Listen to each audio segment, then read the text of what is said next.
Buenos días, hermanos. Vamos a comenzar nuestra clase de escuela dominical de hoy. Hermanos, vamos a dar una recordadita de la clase anterior. Y en el capítulo 20 de Lucas ya habíamos visto la autoridad de Jesús, cómo fue cuestionada, ¿verdad?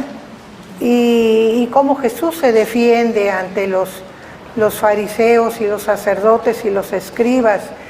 Le preguntaron con qué autoridad actúas tú y él contestó con esta otra pregunta. ¿Con qué pensaban ustedes de el bautizo de Juan? ¿Era del cielo o de la tierra? Y con eso los pescó en curva. Entonces tuvieron que callar, ¿verdad? Era cuestionando a Jesús en lo que hacía. Jesús da una parábola que se llama de los labradores malvados, en donde pone que el señor de la viña manda a siervos, a sus labradores encargados de su viña, cómo estos los maltratan, cómo los echan fuera y no responden al dueño de la viña, hasta que el dueño de la viña manda al hijo y entonces dice lo respetarán, pero no lo respetan, piensan en matarlo porque así acaban con el heredero de la viña y se quedan con ella, y es lo que hacen. Entonces los escribas y fariseos se dan cuenta que esta parábola va dirigida para ellos, entonces pues más resentidos y enojados se sienten, y entonces tratan, como ven que no pueden directamente con Jesús, tratan de pescarlo en alguna cosa en que falle o que cometa una falta en contra de la ley o en contra del gobierno romano, y entonces empiezan a ponerle pruebas, ¿verdad? Y una de las pruebas es que si se debe pagar al César el impuesto, porque todos los judíos eran contrarios a esto. Pero entonces Jesús toma una moneda con la efigie del César y dice, dar al César lo que es del César y a Dios lo que es de Dios. No les vale esa trampa, y entonces le ponen otra, ¿verdad? Más apegada a lo de ellos, porque los fariseos y los saduceos y los sacerdotes cuestionaban el tema de la resurrección que Jesús trataba con bastante frecuencia, y entonces le ponen, bueno, si una mujer se casa por la ley del levirato con 7 hombres en sucesión, ¿de quién va a ser esposa en la resurrección? Entonces Jesús también le responde que no va a haber que se casen ni se den el matrimonio cuando sea la resurrección, y también no cae en esta trampa, ¿verdad? Y para asegurar su autoridad, que no les dio razón, Jesús pone de ejemplo a David y cómo David habla acerca de aquel descendiente que Dios le prometió que levantaría de su linaje. Y entonces dice, ¿por qué David llama Señor a aquel descendiente? ¿Y cómo entonces es hijo de David? Dando a entender que aún el mismo David reconocía el señorío de Jesucristo, ¿verdad? Con estos versículos y la última parte del capítulo 20, Jesús habla de una advertencia que hace a sus discípulos, que tengan cuidado con los escribas, que se guarden de ellos, porque son muy amantes de andar con ropaje largo para distinguirse, de recibir muchos saludos en las plazas, de ocupar los primeros lugares en las sinagogas y en las cenas, ¿verdad? Pero con todo ese aparato de impresión externa que dan, devoran las casas de las viudas y como pretexto para cubrirse hacen largas oraciones. Entonces pone en evidencia la hipocresía de esta gente y su maldad de corazón, ¿verdad? Con eso se termina y vamos ahora a tratar el 21. Vamos a comenzar la lectura 21:1.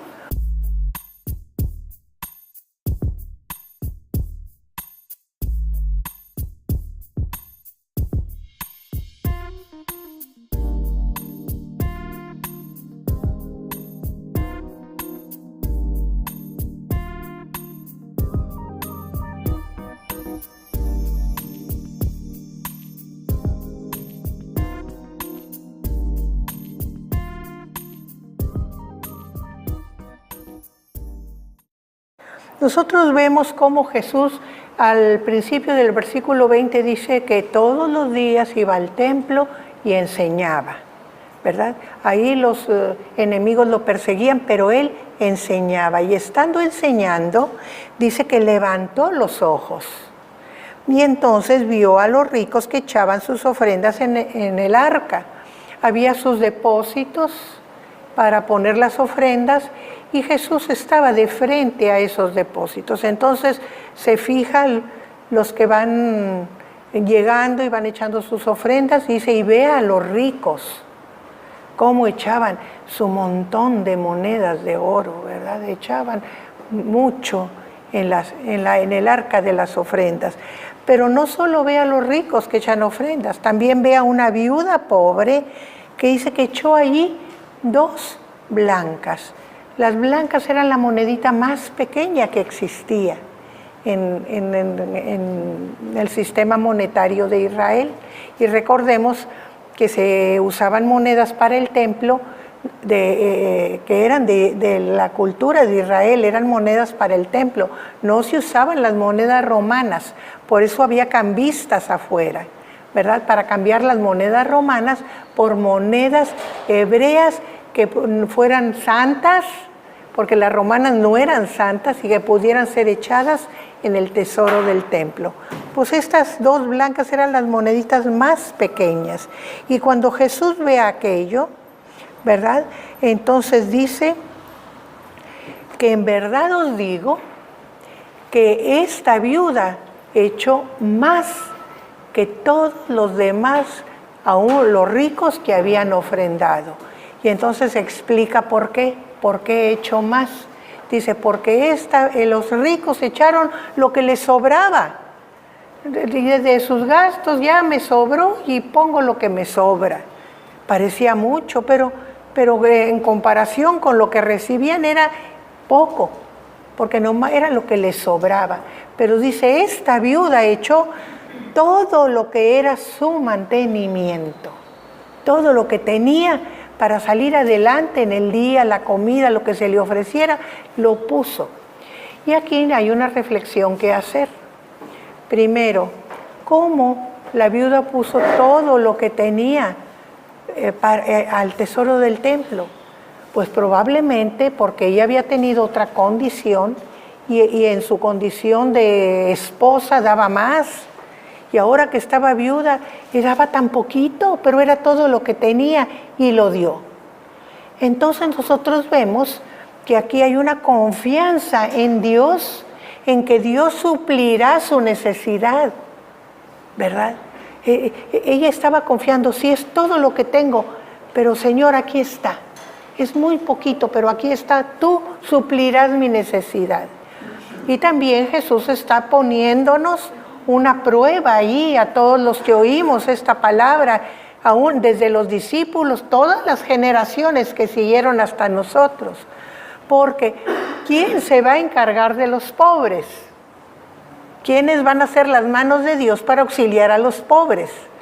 Entonces nos está cuestionando la necesidad que tenemos de ver por los pobres. La providencia de Dios que esta viuda espera depende de los hijos de Dios que se ocupan de los pobres, ¿verdad? Entonces también nos está cuestionando allí, ¿verdad?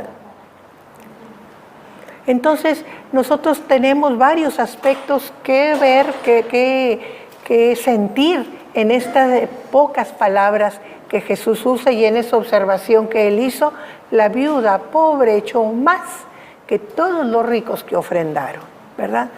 Pero fíjense que no la critica, pero ¿cómo se queda cuando hubiera echado una moneda y se queda la otra de reserva para lo que se ofrezca? No la critica, sino que la alaba. ¿Por qué? Por su confianza en Dios. ¿Y por qué? Porque sabe que el resto de los hijos de Dios que no son tan pobres tienen obligación para con los pobres. Muy bien, seguimos adelante con el versículo 5.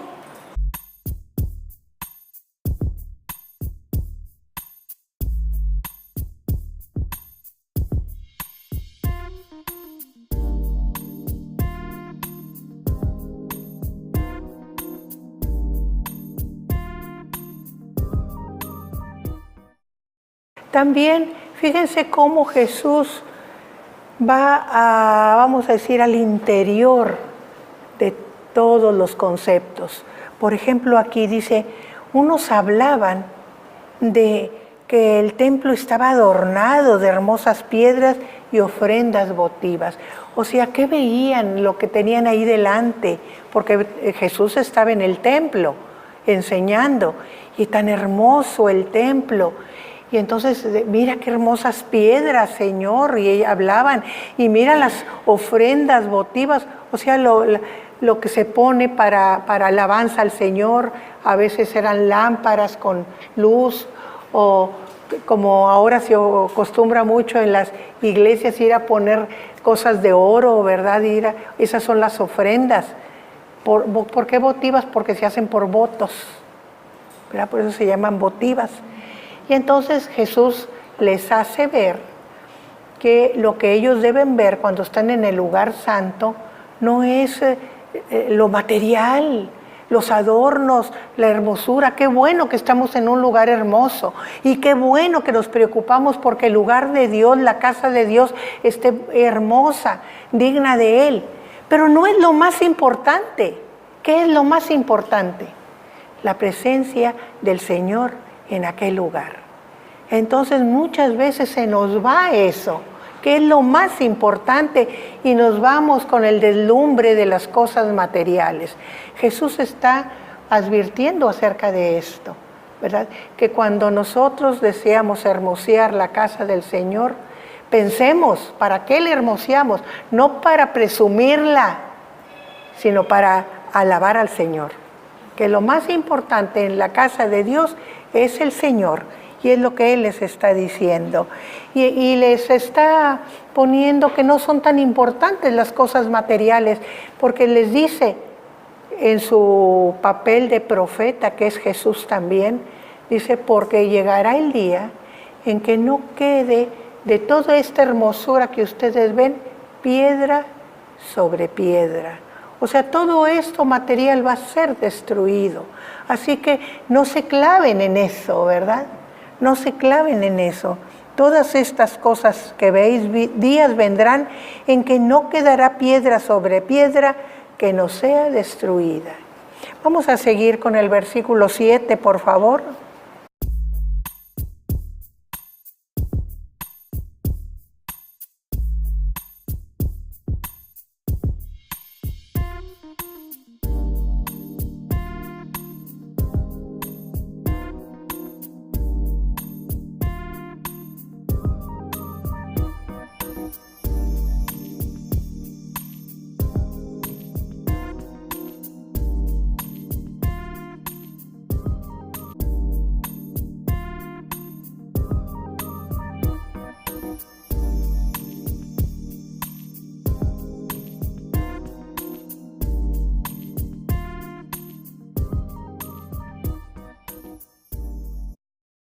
Cuando Él les dice que va a suceder esta destrucción del templo, ellos, pues imagínense, el templo era lo máximo que ellos tenían, la casa de Dios, donde iban a adorar. Entonces le preguntan diciendo, Maestro, ¿cuándo será esto? ¿Y qué señal habrá cuando estas cosas estén para suceder?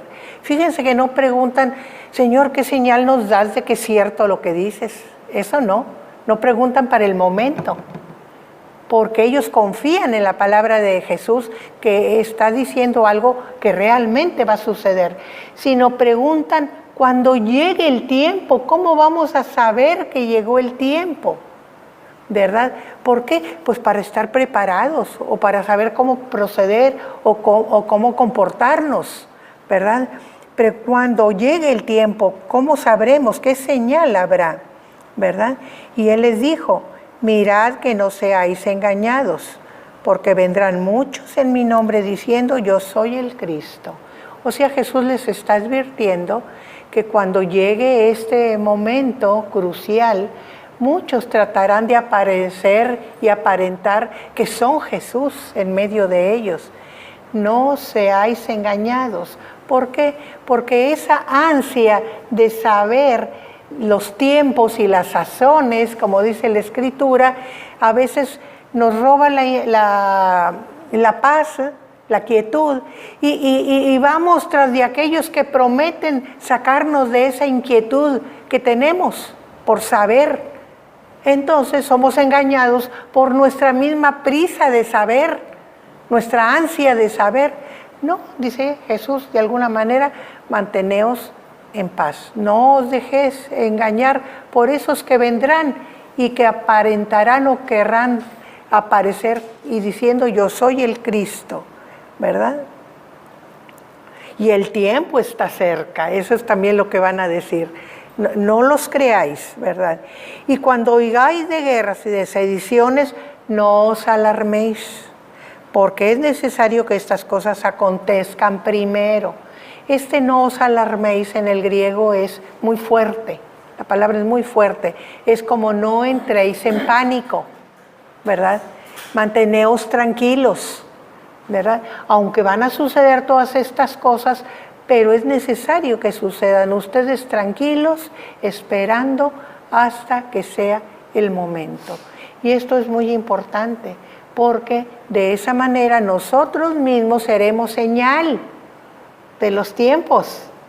Cuando todo mundo esté en pánico y desesperado y que no sabe qué hacer, desbocado, nosotros tranquilos. Entonces seremos señal de la llegada de esta profecía de Jesús, ¿verdad? Y entonces dice, porque el fin no será inmediatamente después de que sucedan estas cosas, ¿verdad? Todavía faltará un poco de tiempo, son señales de que está cerca. Entonces Él les dijo, se levantará nación contra nación y reino contra reino. O sea, en la política de las naciones habrá muchos problemas. Todo mundo va a estar contra todo mundo. Y no en forma personal, sino en forma de pueblos, de naciones, que es más peligroso. Y habrá grandes terremotos en diferentes lugares. O sea, también la naturaleza, la tierra, va a mostrar que estos tiempos están llegando. Y habrá habrá hambres y pestilencias y habrá terror y grandes señales en el cielo. En la población también se va a notar, no solamente en la naturaleza en general, sino en la población, ¿verdad? Habrá epidemias, entonces por eso habla de pestilencias, ¿verdad? Son esas epidemias que matan al por mayor. Y entonces, ¿qué pasa cuando muere mucha gente? No hay tiempo a veces de enterrarlos. Y entonces viene la pestilencia, ¿verdad? No nada más la epidemia, sino la pestilencia, que la pestilencia en sí mata más gente todavía. ¿Por qué? Porque es una contaminación. Cuando se pudren los cadáveres que no alcanzan a ser sepultados, viene una plaga más, vamos a decir, que lo expresa Jesús como pestilencia, ¿verdad? Y no nada más en la tierra, ya vimos en la naturaleza, ya vimos en la población, en forma política, ya vimos en la población como enfermedades, pero también señales en el cielo. La gente no nada más va a estar espantada de lo que sucede alrededor de ella, sino también las señales que ve en el cielo, ¿verdad? O sea, todo el contorno, tanto el subsuelo como lo que tenemos encima, va a dar señales que causen terror. Dice, pero antes de todas estas cosas, os echarán mano. Aquí también tenemos otra cosa terrible para los discípulos. Van a ser perseguidos, los van a prender los van a tomar, serán perseguidos y seréis llevados ante reyes y ante gobernadores por causa de mi nombre. Y aquí también vemos cómo los discípulos no nada más serán testigos de todas estas cosas, sino ellos tendrán eso de ser tomados presos y llevados ante la autoridad, ¿verdad? Y Jesús dice, ¿para qué? Siempre hay un para qué. Para que deis testimonio de todas estas cosas y del Evangelio, ¿verdad? Entonces hay un por qué van a ser presos, para darles oportunidad de llegar hasta lo más alto. ¿Quién hizo? A ver, vamos a decir, ¿quién es el ejemplo de todo esto que tenemos en la Biblia? Pablo. ¿Se acuerdan cómo fue perseguido? Y cómo fue llevado ante las autoridades, ante gobernadores, ¿verdad? Ante los gobernadores de Judea, ante el mismo César fue a dar, ¿verdad? Para dar testimonio, y lo hizo, ¿verdad? Y dice, y os entregarán a las sinagogas y a las cárceles, y seréis llevados ante reyes, ante gobernadores por causa de mi nombre.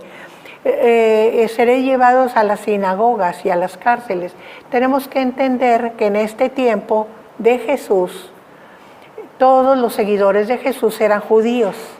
Entonces, ¿ante quién eran acusados los judíos seguidores de Jesús?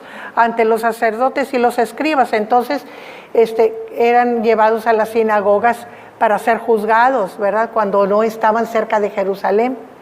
Entonces, por eso habla de sinagogas, porque todos en este momento eran judíos. ¿Y por qué son perseguidos? A causa de mi nombre, o sea, porque son seguidores de Jesús. Vamos a seguir con el versículo 13, por favor.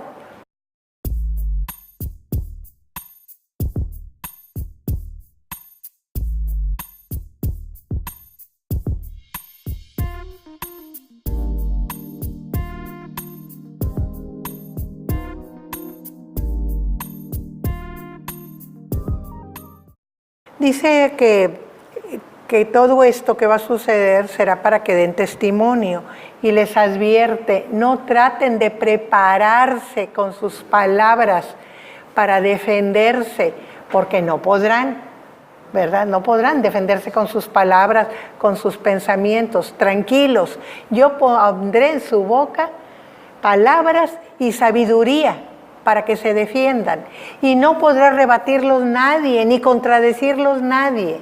Eso pasó con Pablo. ¿Se acuerdan que cuando iba ante Festo, que no podían contradecir lo que Pablo decía? Y no lo soltaban porque esperaba dinero, que le dieran un soborno para soltarlo, ¿verdad? Entonces por eso no lo soltaban, pero no podían contradecirle nada de lo que él decía. Hermana, y hay una parte de la escritura donde Pablo está ante Agripa, ¿no? Me parece, sí, que le dice, sí, casi me convence. Sí. Eso a mí me fascina, me cautiva esa parte. Sí, casi porque recuerden que los gobernadores romanos cambiaban, ¿verdad? Iban nombrando a otros y entonces cambiaban. Entonces por eso Festo y también Agripa. Sí. Entonces nosotros tenemos ahí, ¿verdad?, que Jesús mismo va a ponerles palabras y su sabiduría para que se defiendan. Vamos al versículo 16, por favor. Hermana. Perdón, sí. Estoy entendiendo como que esto estamos viendo como algo que ya sucedió. ¿Sí?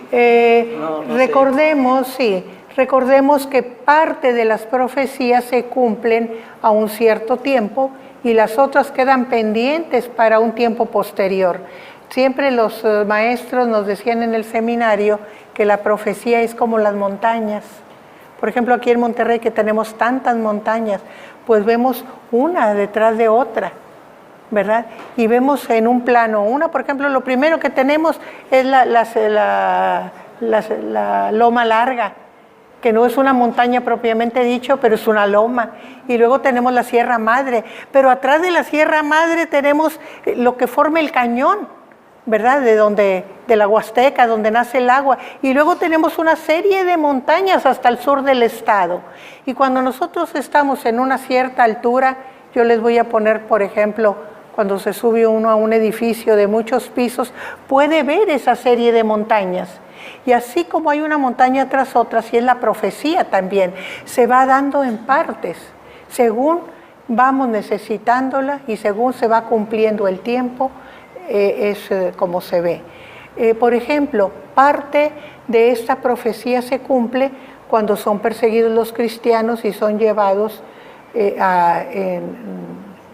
primero cuando se destruye Jerusalén, muchos mueren y luego son llevados presos a Roma, y luego como en Roma, según los césares que están en el poder, son llevados a la muerte, ¿verdad? Entonces, ¿cómo esos periodos se van cumpliendo? Por eso dice, no pasará esta generación hasta que eso se cumpla, porque muchos de esa generación van a ser llevados fuera del país, van a ser presos, van a ser muertos, ¿verdad? Pero también queda para tiempo posterior el cumplimiento de esas profecías, ¿verdad? Porque a través del tiempo nosotros hemos visto cómo el que sigue la Escritura, el que es cristiano de corazón, es perseguido, llevado a las cárceles y muchos mueren, ¿verdad? A través de la historia de la iglesia lo vemos cumpliéndose, ¿verdad? Hasta el día de hoy todavía en muchos lugares todavía son perseguidos por causa del nombre de Jesús, ¿verdad? Entonces se sigue cumpliendo las profecías en etapas. Muchos eruditos dicen que esta generación se refiere tanto a lo que podíamos considerar unos 40 años, que es una generación en el contexto judío, y se cumplió con la destrucción de Jerusalén en tiempo de Tito, en el año 70, del tiempo de Jesús, por el año 30, 33 al 70 son una generación, ¿verdad? Pero les digo, se sigue cumpliendo, ¿verdad? Se sigue cumpliendo. Y otros eruditos dicen que de alguna manera esto significa, porque luego habla del tiempo de los gentiles. Entonces, como que una generación es vamos a decir, el predominio de la idea judía. Eso sería una generación étnica. Y luego, cuando eso se cumpla, cuando llegue y el tiempo de los gentiles es otra generación étnica. Cuando se cumple el tiempo de los gentiles, terminará esa generación judía. Entonces habrá una cierta unidad cuando el Señor venga.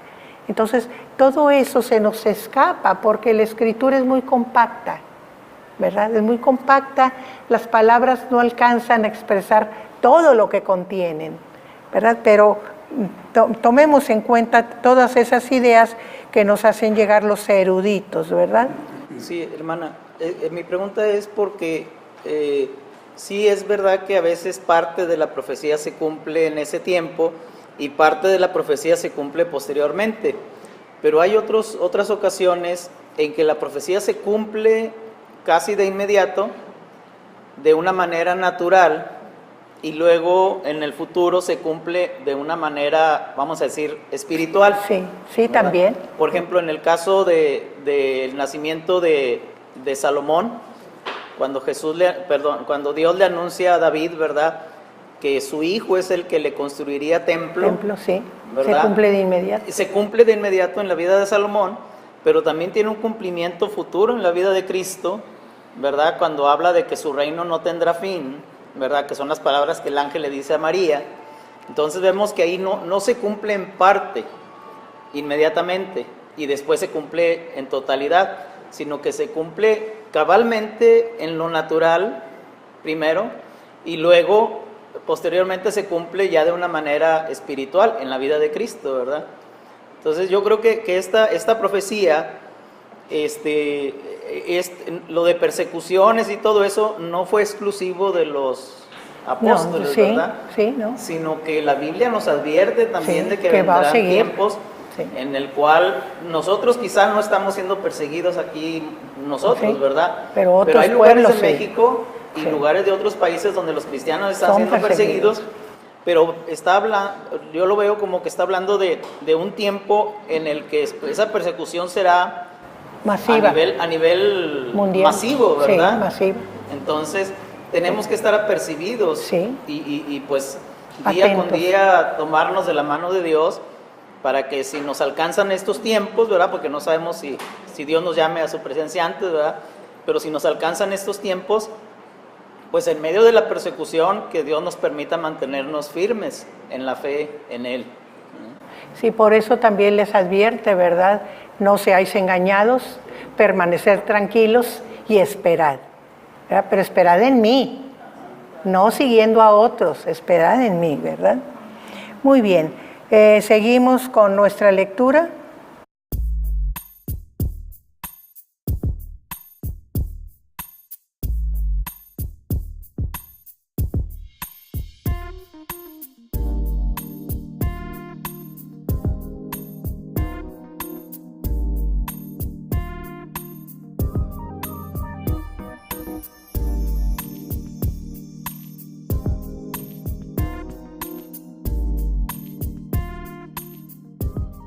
Aquí tenemos otras recomendaciones que nos hace Jesús, como dice el pastor, que el Señor esté con nosotros y nos ayude a reconocer estos tiempos y a mantenernos firmes. Y aquí Jesús nos da pautas para eso, ¿verdad?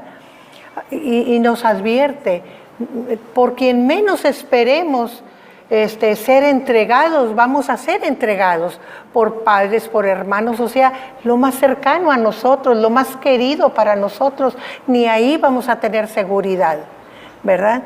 Entonces, estar preparados para eso también, y estar preparados para algo que es terrible, ser aborrecidos por todos. Quizá no hay psicológicamente situación más pesada que nadie nos quiera, que nadie nos reciba, que nadie tenga aprecio por nosotros, que nos sintamos aislados de la gente, que estamos completamente solos. Eso es aborrecidos por todos, que donde quiera que vas no cabes, que donde quiera que vas no tienes lugar. Todo por causa del nombre de Jesús. Pero aún así, dice Jesús, manténganse, como dice el pastor, que Él nos ayude a mantenernos firmes, porque y dice que algunos seréis muertos, pero ni un cabello de su cabeza perecerá, dice. O sea, que tenemos la seguridad de su cuidado. Y aún con los que mueren, ¿qué dice Jesús? El que muere en mí resucitará. O sea, tiene la vida eterna. Muere el cuerpo, pero no el espíritu, no el alma.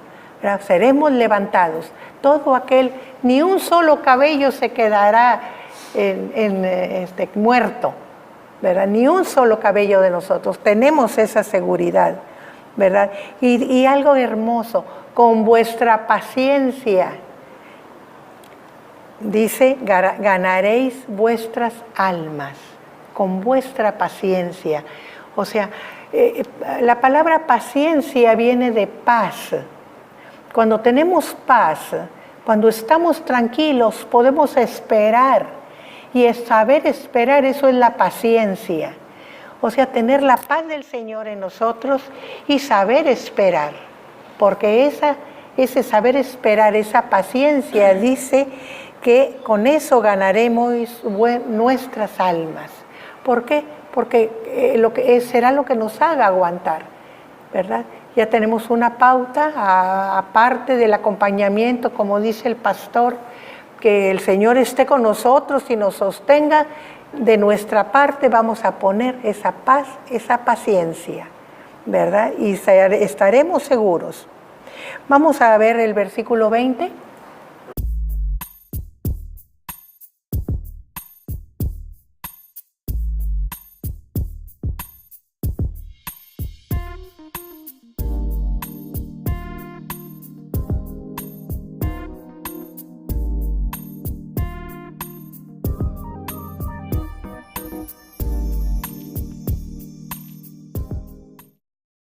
Aquí Jesús está poniendo el acento en el cumplimiento de la profecía, como decía el pastor, inmediata, ¿verdad? Dice, pero cuando viereis a Jerusalén rodeada de ejércitos, sabed entonces que su destrucción ha llegado.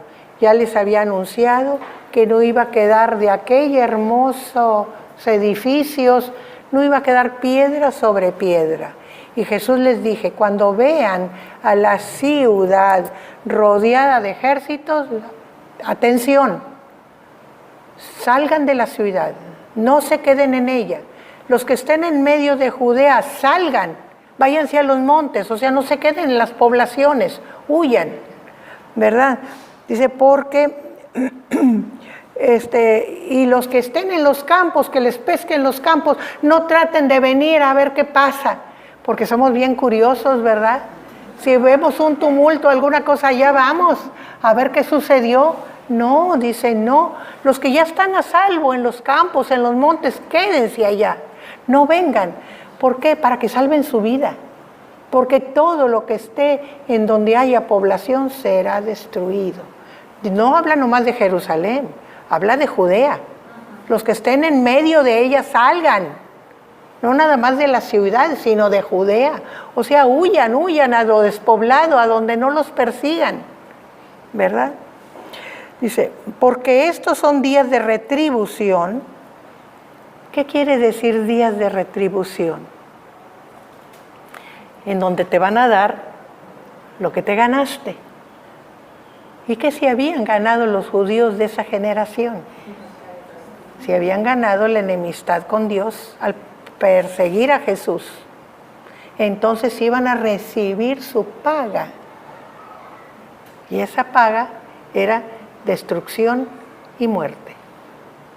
Entonces, ustedes que me conocen, ustedes que están conmigo, ustedes que me oyen, protéjanse y huyan. No se queden, huyan, salgan, que no les gane la curiosidad. Porque es el día del pago para esa generación que no quiso aceptar a Jesús, que no quiso reconocerlo y que estuvo dispuesto a destruirlo, ¿verdad? Entonces serán días de retribución, dice, ¿verdad?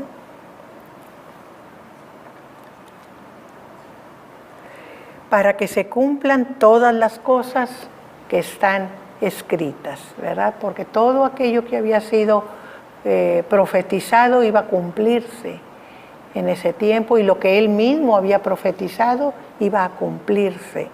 Seguimos con la lectura en el versículo 23.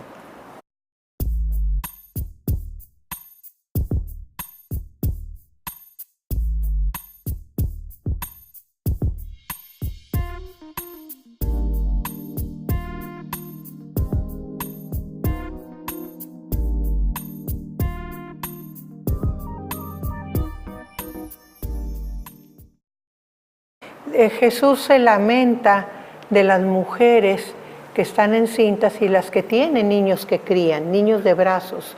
¿Por qué?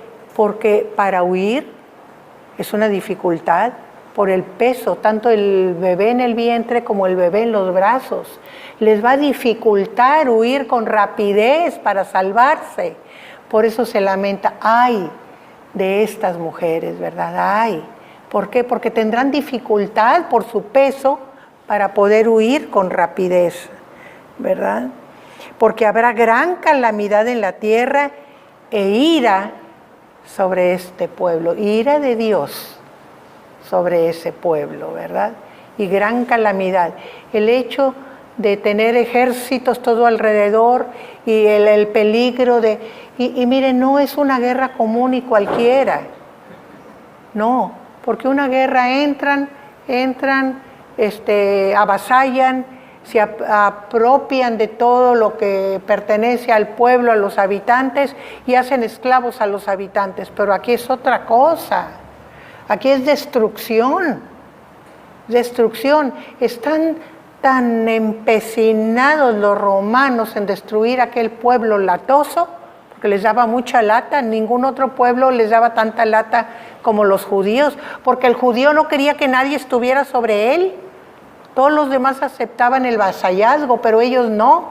Entonces se estaban levantando constantemente.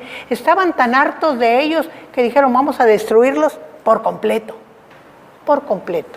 ¿verdad? Y al que no pasaron la espada, se lo llevaron preso como trofeo a Roma. Ese fue el de los pocos que quedaron vivos, ¿verdad? Entonces por eso dice, ¿verdad?, que habrá gran calamidad de ira sobre este pueblo, caerán a filo de espada y serán llevados cautivos a todas las naciones. O sea, primero son llevados como trofeo de guerra a Roma, pero luego hay la prohibición para el judío de habitar en su tierra. No pueden, tienen que salir de su tierra, prohibido por el gobierno romano vivir ahí. Ahí es donde viene esa expatriación, esa diáspora, que el judío se extiende por todo el mundo, pero no puede estar en su tierra, ¿verdad? Por eso queda desolada de judíos la tierra santa, ¿verdad? Y ya sabemos que hasta el siglo pasado, en 1948, es cuando se vuelven a establecer. Eso es un milagro de Dios. Se vuelven a establecer en su tierra y vuelven a formar su país allí donde es su tierra, la tierra que Dios le dio, la única tierra que tiene escrituras de parte de Dios. La única tierra, está aquí en la escritura, ¿cuál será tu tierra que yo te doy? ¿Verdad? Entonces dice que Jerusalén no solamente serán cautivos, sino será hollada por los gentiles hasta que se cumplan los tiempos de los gentiles. O sea, ¿cuáles son los tiempos de los gentiles? Pues estos que estamos viviendo. Hasta que no se cumplan. Dice que hay una paciencia de Dios para que todos procedan al arrepentimiento y se salven. Todos los que no son judíos, todos los gentiles, todos los pueblos de la tierra. Hay esa oportunidad, pero no es para siempre. Llegará un día en que diga el Señor, hasta aquí. Así como en el arca fue un día hasta aquí y Dios cerró la puerta, así también será para los gentiles. Llegará un día en que hasta aquí, ¿verdad? Ya no habrá más evangelización. El que oyó la palabra se salva y el que no la oyó, vendrá el juicio, ¿verdad? El juicio vendrá para todos, pero benigno para los que son del Señor y de condenación para los que amaron más las tinieblas que la luz, ¿verdad? Entonces, que se cumplan los tiempos de los gentiles. Vamos con el versículo 25.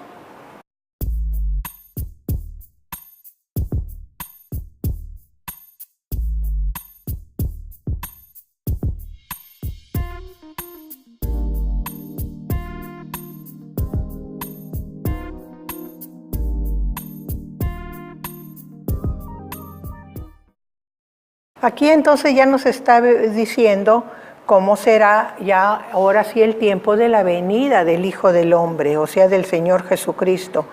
Habrá señales en el sol, en la luna y en las estrellas.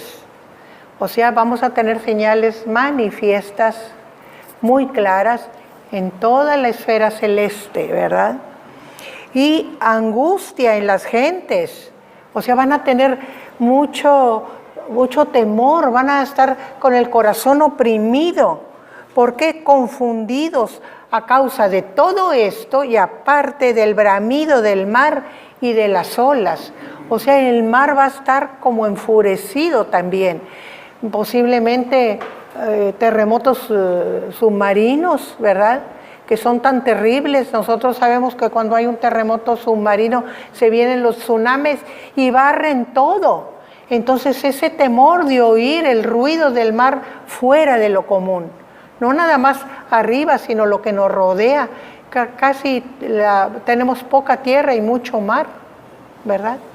Y estoy hablando de las porciones de tierra firme en el planeta Tierra, ¿verdad? Tenemos más agua que tierra firme. Entonces habrá angustia y terror en la gente. Dice, desfalleciendo los hombres por el temor y la expectación de las cosas que sobrevendrán en la tierra. Y este desfalleciendo es como, se me sale el corazón, se me sale la vida. O sea, no me puedo sostener en pie. Estoy tan asustado que es muy común cuando recibimos, por ejemplo, una mala noticia, que de repente nos desfallecemos, ¿verdad? Y caemos. Así van a estar. Y fíjense, no habla de todo el pueblo. ¿Quiénes son los más fuertes, los más valientes? Los hombres. Dice que van a desfallecer, así que no va a haber valientes en esa época de la venida del Señor. Todos van a estar tan atemorizados, ¿verdad? Así que, ¿cuál fue el consejo, hermanos? Mantener la calma, mantener la calma, ser pacientes, para que no seamos como todos estos que se sienten desfallecer por todo eso que sucede. Sabemos que es la venida del Señor, y para nosotros la venida del Señor, ¿qué debe de ser? Un gozo, un gozo. Sabemos que al fin vamos a ser reunidos con el Señor, ¿verdad? Y vendrá la redención del cuerpo, que es lo que esperamos en la venida del Señor. Ya hemos sido redimidos en el espíritu, pero falta la redención del cuerpo, que será entonces, ¿verdad? Porque dice, las potencias de los cielos serán conmovidas, o sea, todas las fuerzas celestes van a ser conmovidas, quiere decir movidas en conjunto, ¿verdad? Entonces va a haber mucha actividad en toda el área celeste, en toda la esfera celeste. Hermana, seguimos, sí, hermana. ¿La redención del cuerpo qué quiere decir? Que este cuerpo... ¿Vamos a volver a tener? Sí, sí. Así como Jesucristo tiene un cuerpo glorificado, así también uno que ya no muere, hermana. Pero el cuerpo. El cuerpo, este cuerpo, sí, pero así como a Jesús no lo reconocían en su cuerpo glorificado cuando lo veían, ¿se acuerdan que Magdalena no lo reconoció? Porque de alguna forma es diferente. Así nosotros también tendremos un cuerpo glorificado, ¿verdad? Podemos comer como Cristo. Pues como Cristo comió. Claro, fíjense que dice, y lo vamos a ver más adelante, que los cielos y la tierra pasarán, pero mis palabras no pasarán. ¿Por qué van a pasar? Porque va a haber un cielo nuevo y una tierra nueva, habitados por gente con cuerpo nuevo. Ahí es donde juntamos. La Escritura no nos lo explica así, pero nosotros tenemos que ir juntando la enseñanza para entender lo que va a suceder, ¿verdad? Entonces, en esos cielos nuevos y en esa tierra nueva, ahí vamos a estar con cuerpo nuevo, ¿verdad? Porque nos va a levantar el Señor. Sí, hermana, pero fíjese que en los evangelios Jesucristo habla, por ejemplo, cuando Él sanaba, decía, y ustedes harán esto mismo o mayores cosas en mi nombre.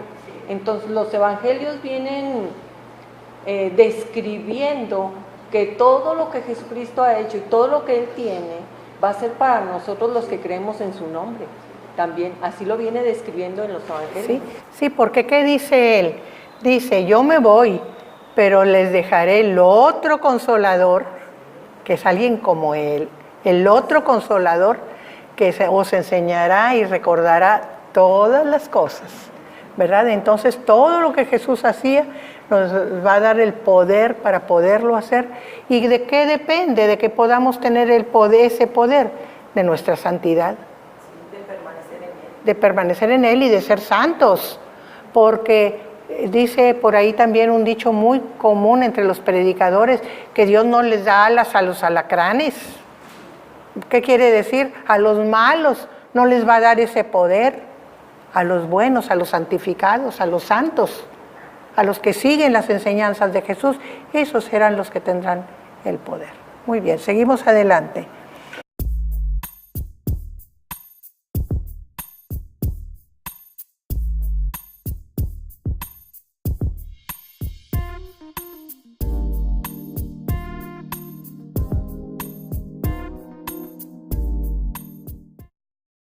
Jesús entonces nos está diciendo, cuando esto suceda, ¿verdad? Toda esta revolución, mar, cielo, todo eso, sabed que ya es el tiempo. Entonces, ¿qué van a hacer ustedes? Mientras todos están acongojados y desfallecidos, ustedes se van a levantar y van a levantar su cabeza, ¿verdad? ¿Por qué?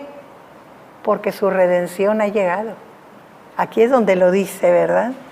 Entonces verán al Hijo del Hombre que vendrá en una nube con poder y gran gloria, ¿verdad? Cuando estas cosas comiencen a suceder, erguíos y levantad vuestra cabeza, porque vuestra redención está cerca, ya está a la puerta. No es esa redención que prometió Jesús cuando se fue, que todos seremos resucitados. El que muera en Jesús resucitará. ¿Crees esto, Marta? Le dice Jesús a Marta, ¿verdad? Sí, Señor, creo. Y eso es lo que debemos decir todos. Creo, Señor. Creo en esa redención que vendrá. Muy bien, 29, versículo 29.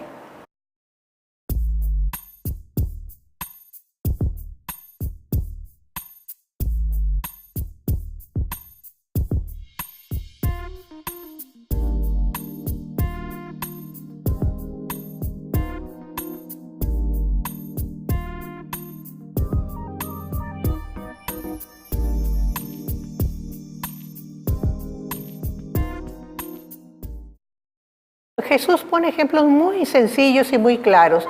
Nosotros nos damos cuenta que la primavera, aquí habla de verano porque en Judea nada más hay dos épocas, verano e invierno, no hay más, ¿verdad?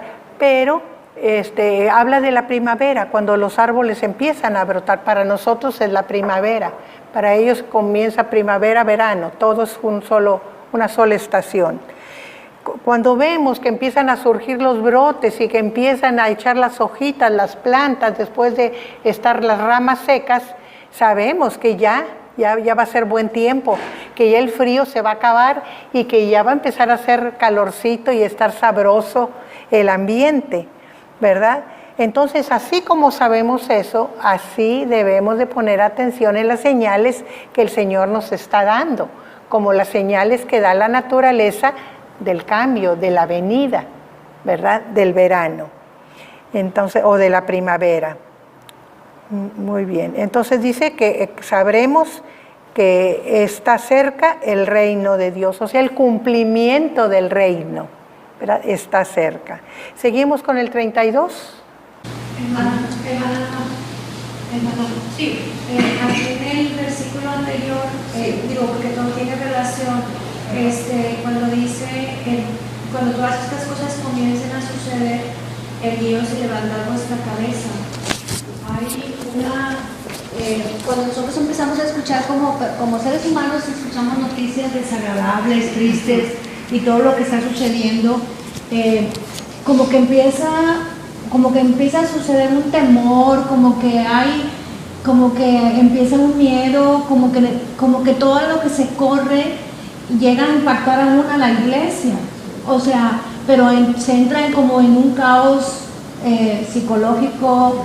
Y entonces, pero este texto nos dice que cuando nosotros veamos acontecimientos como los que describe el Señor en su palabra y que nos está diciendo que pues la venida del Señor cada día está más cerca, y luego dice, erguíos, levanta tu cabeza, o sea, por eso las señales deberían de ser como un motivo de seguridad en que el Señor viene y viene por su iglesia, ¿verdad?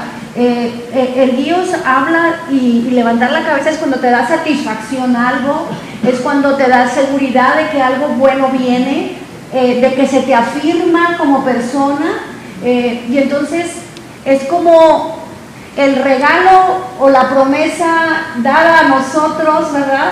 De que lo que pasaste, lo que viviste, quizás los rechazos que ahorita mencionábamos, ese desprecio, esa ignorancia, esa no aceptación porque eras cristiano, bueno, el Señor te trae una recompensa, ¿verdad?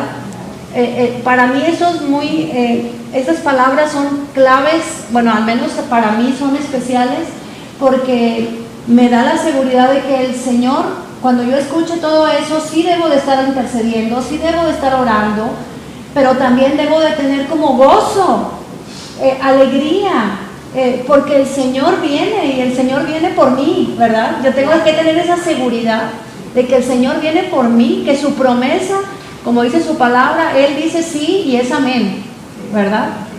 Gracias, hermana, por sus comentarios.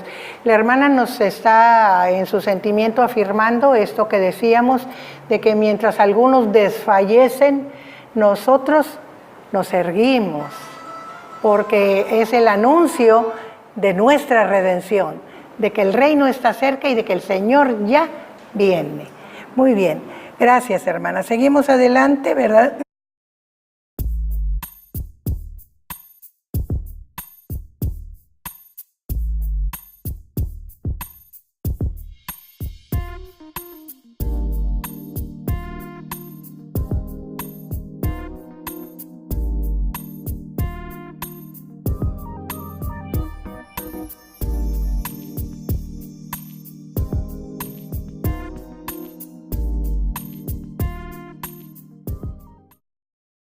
Aquí nosotros vemos, ¿verdad?, que Jesús les afirma, dice, no pasará esta generación. Y era lo que yo les explicaba antes, que una generación puede ser lo referente a la destrucción de Jerusalén, que se cumplió en una generación, y otra es la generación étnica del que yo les hablaba, ¿verdad?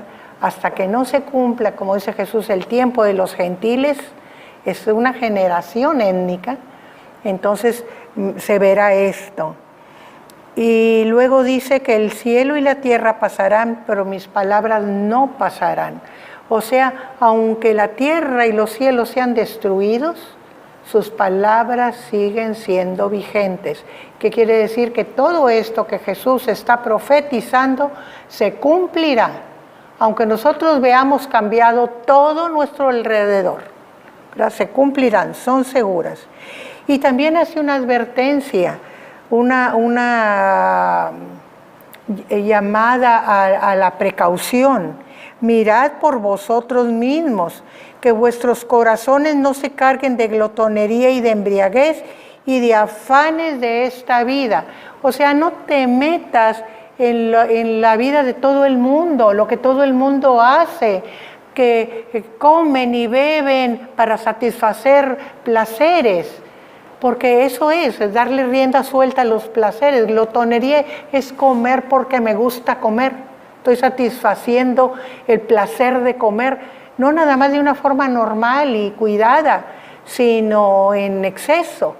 Y la embriaguez es lo mismo, no tomo mis bebidas para ayudar a la digestión y para quitar la sed, sino de vicio, porque el que se embriaga es porque es vicioso, ¿verdad? O sea, no se ofusquen con los placeres de la vida y con los afanes también de la vida, porque no nada más son los placeres, son los apuros que tenemos, que nos ganen. Ay, no, ¿cómo andamos siempre a la carrera? Corre y corre y no nos alcanza el tiempo para nada.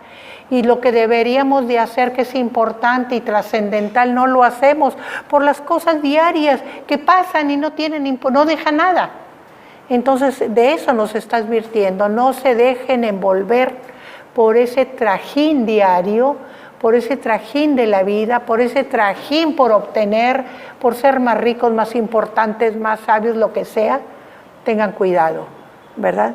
No se dejen envolver, y porque puede venir de repente esta situación de la venida del Hijo del Hombre, y todo eso que nos envuelve y nos aprisiona será lazo para que no podamos acudir al encuentro de nuestro Señor. Así que tener cuidado que todas esas cosas no nos avasallen, porque son un peligro para nosotros, ¿verdad? Jesús está advirtiendo. Será como un lazo, vendrá sobre todos los que habitan sobre la faz de toda la tierra. Esas situaciones, ¿verdad? Entonces, si nosotros estamos en estas situaciones, cuidado, no la vamos a librar. Hay que todos los días estar revisando cómo vivimos y darle al Señor su tiempo, su oportunidad, su atención. ¿Sí, Nelly? Yo le decía a un paciente que vino a la consulta, le decía, siempre dentro de ti vas a escuchar como si escucharas una voz tan sutil que siempre te va a indicar el buen camino. Pero a veces estamos tan afanados en otras cosas como lo que aquí menciona, que no estamos en alerta de esa voz. Esa voz es la voz divina, la voz de Dios, que siempre nos va a indicar el buen camino. Pero nuestras labores, nuestras tareas hacen que esa alerta en la que deberíamos de estar se ensordece. Entonces perdemos el camino.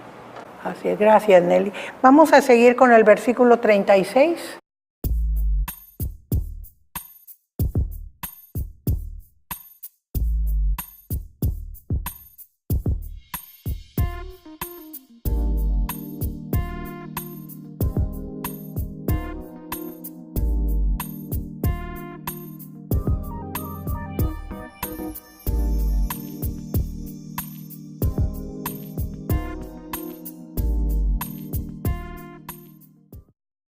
Nosotros vemos aquí, ¿verdad?, cómo Jesús nos da esa pauta que el pastor nos decía, que el Señor esté con nosotros para que podamos salir adelante de estos tiempos difíciles.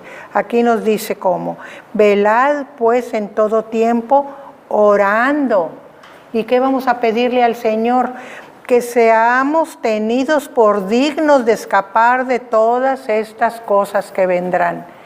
Que seamos tenidos por dignos. ¿Qué quiere decir? Que somos merecedores de ser tomados en cuenta para ser recogidos junto con el Señor, ¿verdad? Eso es ser tenidos por dignos de escapar de todas estas cosas que vendrán. Recuerden que van a venir sobre todo mundo, pero los que se porten diferente, los que sean del Señor, los santificados, los que han cuidado su pureza espiritual, esos son los que van a ser tenidos por dignos.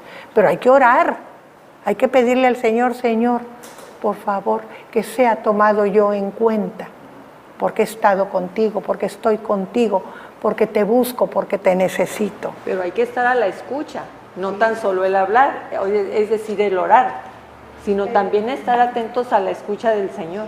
Pero cuando todo el mundo esté en pánico y nosotros sea el tiempo de erguirnos, no es nada más yo me siento digno y yo estoy seguro de mí, sino orad y velad. Orad, ¿por qué? Para que el Señor nos escuche, ¿verdad? Para que tengamos la gracia de Dios sobre nosotros también, no nada más nuestro propio hacer. Acuérdense que no es por obras, sino es por gracia. Tener la gracia de Dios con nosotros. Por eso velad y orad para ser tenidos por dignos de escapar de estas cosas que vendrán, ¿verdad? Y de estar de pie delante del Hijo del Hombre. O sea, Jesús dice: erguíos y levantar vuestra cabeza, pero también nos recomienda: oren para que el Señor considere que son dignos de estar levantados y erguidos con su cabeza levantada, ¿verdad? Entonces eso es la recomendación del Señor. Y termina este capítulo diciendo: enseñaba de día en el templo. O sea, todo el día de estos días se la pasó enseñando en el templo. Y eso es un contraste tremendo, porque mientras él dedicaba todo el tiempo a enseñar a la gente cómo llegar a Dios, los enemigos estaban tratando de matarlo. Y dice: y saliendo se estaba en el monte que se llama de los Olivos. Aquí los eruditos dicen que no se quedaba en el monte, sino que sabemos que el lugar donde él buscaba pernoctar y vivir y estar en familia era en Betania. Y Betania está precisamente pasando la cúspide del monte de los Olivos, ahí, ¿verdad?, en la bajadita donde pasa, ahí estaba, y entonces posiblemente ahí era donde pasaba las noches Jesús. Y todo el pueblo venía a él por la mañana para oírle en el templo. Predicaba, enseñaba todo un día, se iba en la noche al monte de los Olivos, a Betania, regresaba otro día muy de mañana y ya la gente estaba esperando para oír sus enseñanzas. Bien, con esto terminamos el capítulo 21. Damos gracias a Dios.